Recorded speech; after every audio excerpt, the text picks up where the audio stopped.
एक ड्रामा केलेला आहे. ह्याच्यातून या नाटकातून खूप चांगला बोध आपण घेऊ शकतो सर्व शिक्षक.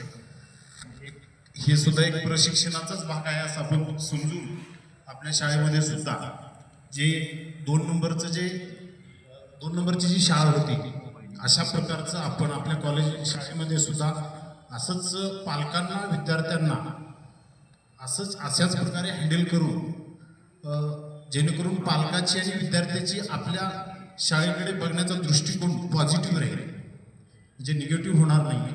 कारण पालकांच्या मानसिकता आणि विद्यार्थ्यांच्या मानसिकता आपल्याला ओळखता आल्या पाहिजे. तर दुसऱ्या शाळेचे मुख्याध्यापक जे होते त्यांनी पालकांना आणि विद्यार्थ्यांना व्यवस्थित हँडल केलेलं आहे. आणि तसं जर आपण केलं तर समाजात पॉझिटिव्ह दृष्टिकोन निर्माण होतो आपल्या शाळेबद्दल. आणि आता जे आपण फेस करतोय पटसंख्या कमी होणं, तर अशा प्रकारे आपल्याला जाणवणार नाही जर दुसऱ्या नाटकाचं जर आपण फॉलो सगळ्यांनी म्हणजे तसं जर आपण हँडल केलं पालकांना. तर एवढं सांगू इच्छितो.